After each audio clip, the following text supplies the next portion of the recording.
J'ai tenu à exprimer au Premier ministre mes vives remerciements pour sa nomination très importante, tout en lui remerciant son soin pour me recevoir, malgré son emploi du temps très chargé.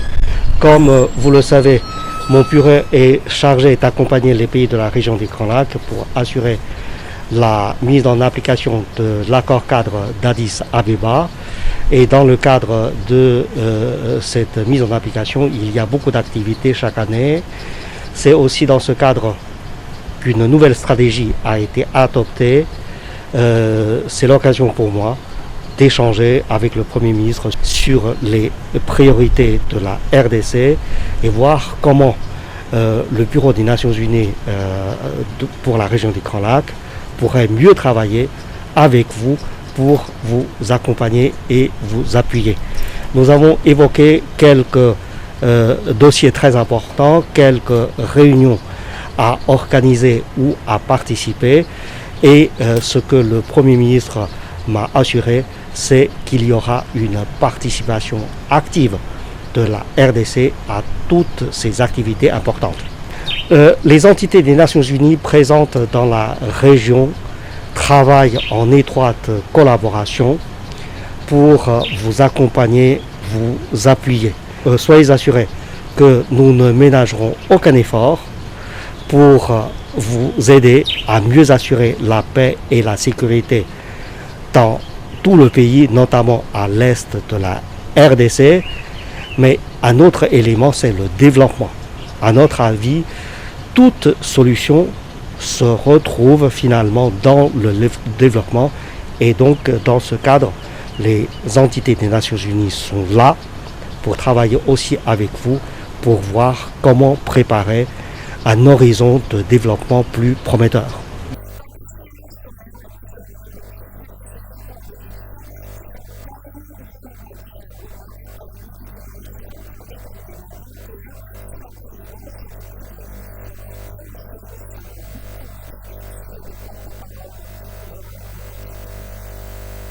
Nous venons de tenir notre deuxième réunion depuis l'éruption du volcan Nyiragongo hier à Goma.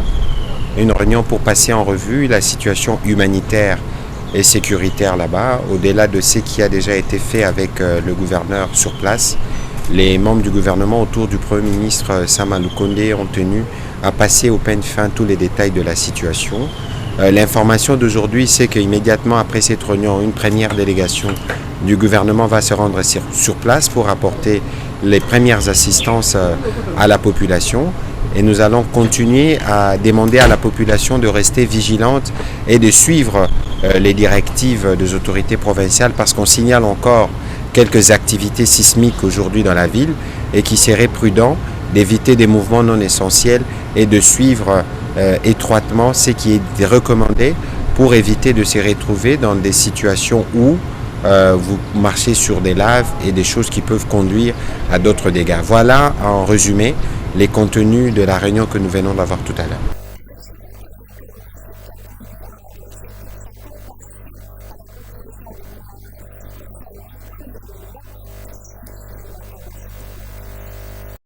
Banduku, pole kwanza na maneno ya volkan hii. Inayo ni mateso kabisa. Ile mateso ni mateso yanapata Kongo yote mzima, dunia yote mzima. Tunaomba kwa Mungu atusaidie kabisa. Tafika pale Goma, takuya kumipoleshako. Tunalomba ba autorite bafanye nguvu kabisa ya kusaidia population parce que population inateswa kabisa. Donc tunataka antuka Mungu atusaidie, Mungu abenir Goma, abenir watoto wa Goma. Aksanti.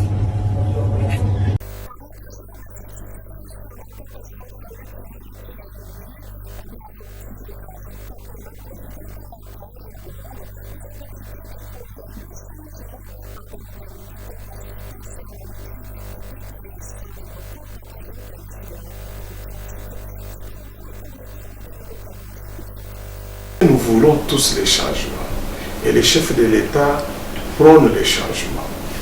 Concrétisons ces changements-là par de nouvelles méthodes de travail.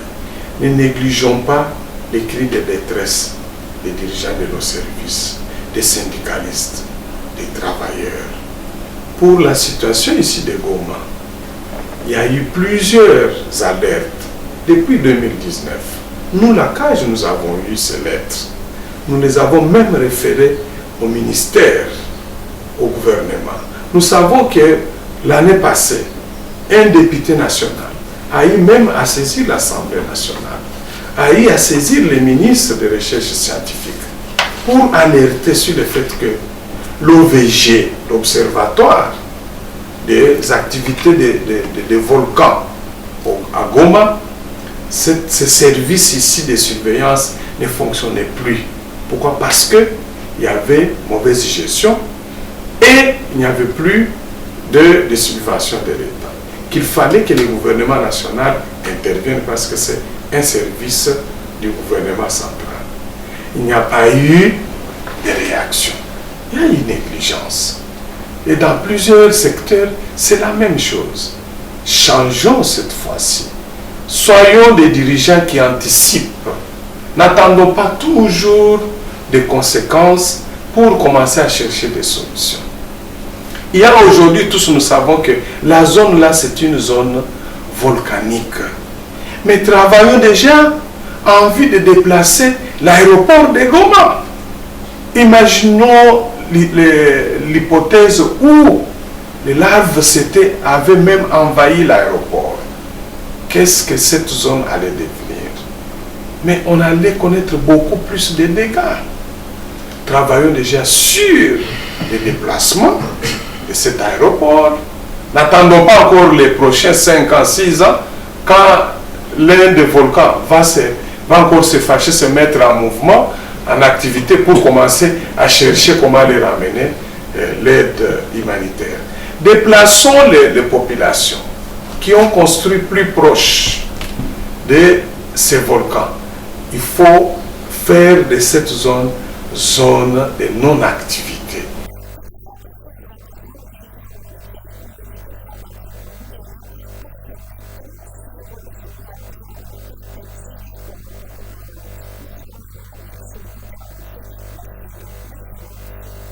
En parlant de l'information publique, vous avez parlé de la RTNC. Moi, comme vous hier, nous avons suivi et nous avons été sous le choc de voir que le média public n'a pas donné l'espace qu'il fallait à ce qui se passait à Goma. Nous allons tirer les conséquences qui s'imposent parce que même si le journaliste fonctionne de manière indépendante, mais il est important qu'en de moments comme ceux-ci, que l'on tienne compte de ce contexte. Et sur ces questions, nous serons très fermes dès demain pour que ce qui concerne la survie de nos compatriotes vienne au-dessus de tout. Je l'ai dit lorsque nous présentions nos programmes, nos idées, que la RTNC devra être modernisée. Parce qu'aujourd'hui, informer, ce n'est plus seulement la radio et la télévision. Nous nous informons plus sur les réseaux sociaux, Twitter. Il est question qu'on arrive, notre média public, sur le créneau de l'évolution des nouvelles technologies aux côtés des médias. Et donc, ce matin, j'ai commencé ma journée ici à 8 h du matin parce qu'il était important que les populations qui sont dans les autres provinces du pays comprennent que le gouvernement suit la question de près pour les informer. Et donc, de manière étroite, avec la direction générale du média public, nous allons travailler pour que la chaîne nationale soit la première à toute heure qui sera en mesure de communiquer, de bien communiquer. Ici, je m'adresse aussi aux journalistes de la RTNC qui sont professionnels. Il faut que dès demain, que l'on sente qu'ils sont professionnels et qui peuvent faire le travail pour lequel la République se mobilise pour eux.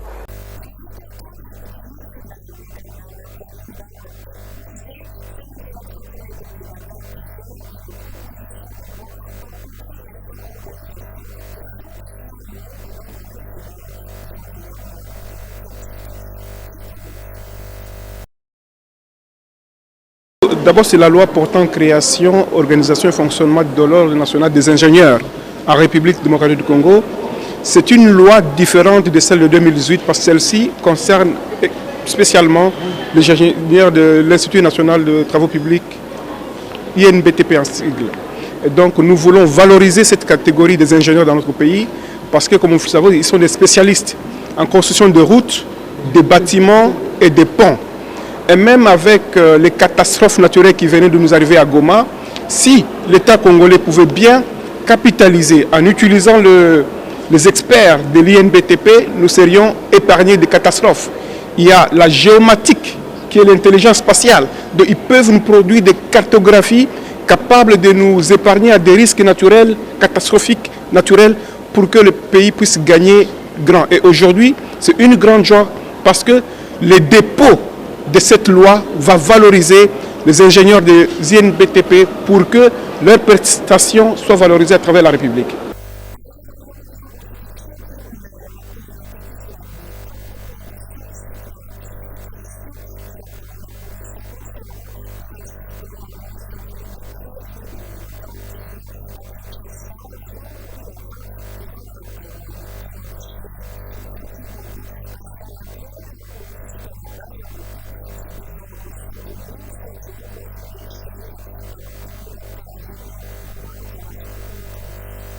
Mise au point de la communauté islamique en République démocratique du Congo un rapport sur les incidents malheureux survenus au stade des Martyrs le jeudi 13 mai. La Comico, conformément aux orientations du Saint-Coran et de la tradition prophétique, prône la paix, la non-violence et la tolérance. Elle condamne énergiquement les incidents malheureux survenus lors de la prière de clôture du mois béni de Ramadan 2021 au stade de Martyrs et compatit avec toutes les familles touchées d'une manière ou d'une autre. Nous demandons au ministère de la Justice de nous disponibiliser l'arrêté pour mettre un terme avec cette situation qui gangrène la communauté islamique. À certaines autorités politico-administratives, nous déplorons leur ingérence dans les affaires purement religieuses. Aux confessions religieuses, nous déplorons leur complicité et immixtion aux affaires de la communauté musulmane en République démocratique du Congo. Plus d'une fois, nous leur avons, on a tourné, on a sillonné toutes ces confessions pour leur dire, document à l'appui, que Abdallah Mangala n'était pas représentant légal, mais demain matin, vous verrez dans les images Abdallah Mangala avec les responsables des confessions religieuses. Au président de la République, garant de la nation et du bon fonctionnement des institutions, nous sollicitons de préserver l'esprit et la lettre de l'ordonnance ayant constitué la communauté islamique en République démocratique du Congo comme une confession religieuse, celle qui a le pouvoir cultuel d'organiser le culte en République démocratique du Congo. Et d'ouvrir les yeux, chercher à comprendre pourquoi son prédécesseur avait fusionné toutes ces confessions, toutes ces groupuscules musulmans comme dans une seule confession. C'est pour éviter ce qui se passe dans d'autres horizons. Les musulmans doivent être contrôlés. Excellence, mes chefs de l'État, ici nous lançons cet appel. Les musulmans ne sont pas contrôlés à la sortie comme à l'entrée. Les mosquées ici ne sont pas contrôlées. Toutes ces mosquées qui pilonnent la République démocratique sont construites par les étrangers.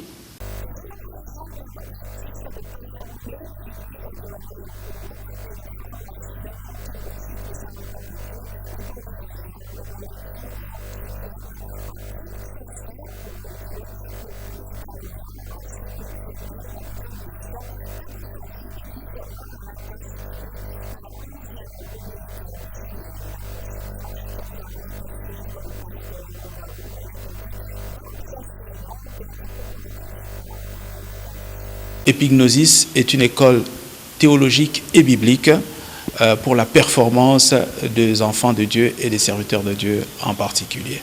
C'est une formation théologique.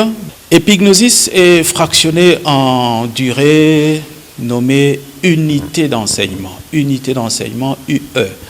Une unité d'enseignement prend 1 mois.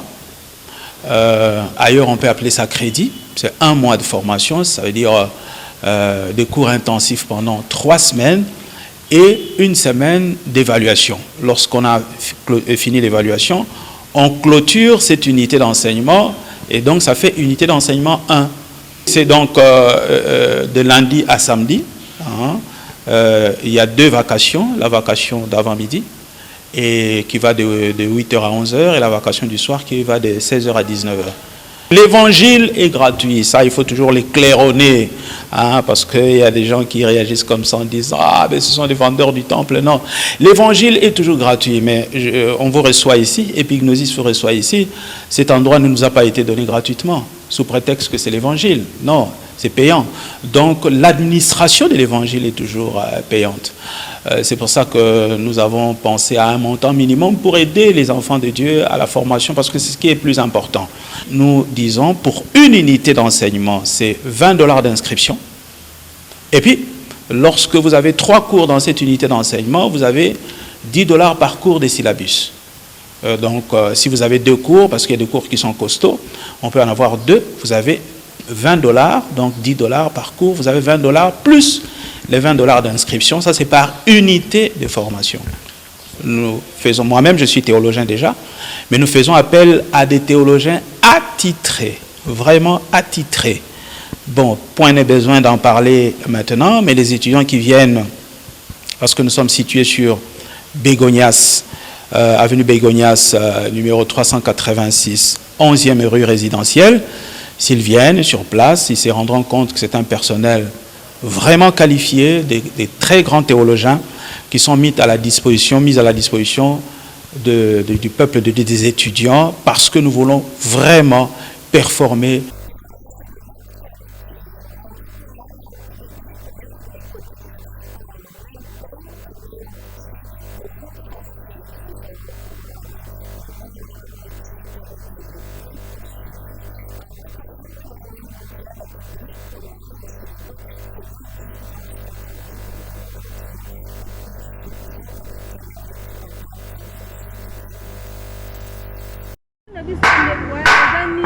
Cette journée mondiale consacrée au bricolage, dont le but de rendre hommage à tous bricoleurs et bricoleuses, en même temps de leur pousser d'aller plus loin dans leur métier.